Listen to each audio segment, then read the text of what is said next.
Here's another way to find keywords to target. Just look at what your competitors are doing. We have a tool that shows all the rankings in Google for a website. You enter a website, for example, the National Geographic site. I know it's not a competitor, but for the demo, I said it was the site I was working on. Anyway, it's just to show how the module works. So for this website, you see a lot of information, like the number of keywords. We are almost 150,000 ranked in Google. Then we see the distribution of these keywords, those in the top 5, those between 6 and 10, etc. And then we have an interesting wheel on the right called the performance wheel.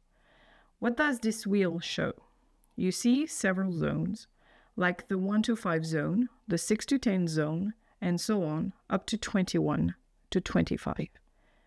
The more keywords in a zone, the bigger it is, relative to the difficulty of the keywords.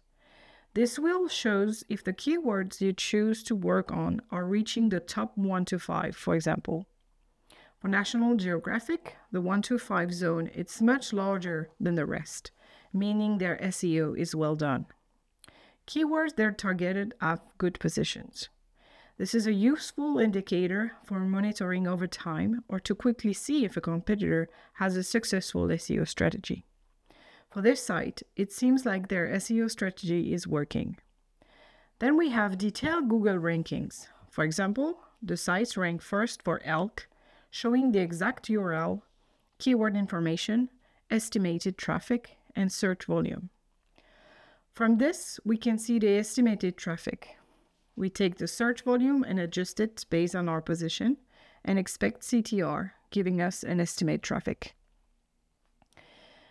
This is helpful but absolute. We might want to know the benefit of working on one keyword over another.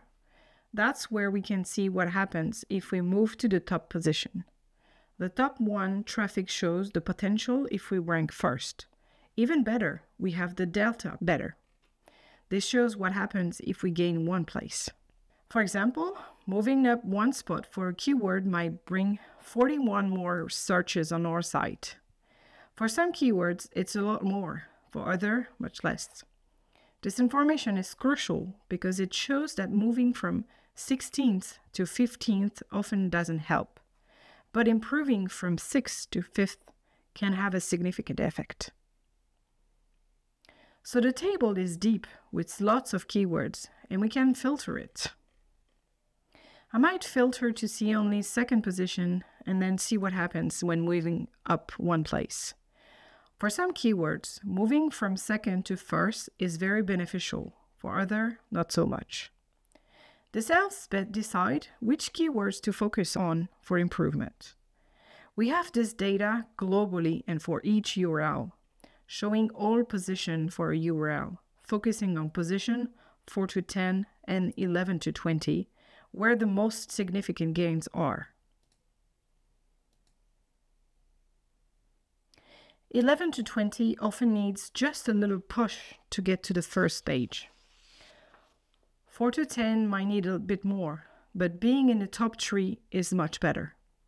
We also have a unique view called Keyword by URL, and shows the number of ranked keyword for each URL.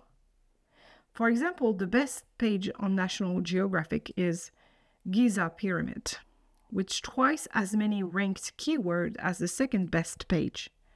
This page is highly valued by Google. If you need to work on certain pages, check their overall status in the aggregated view. It quickly shows if a page is well regarded.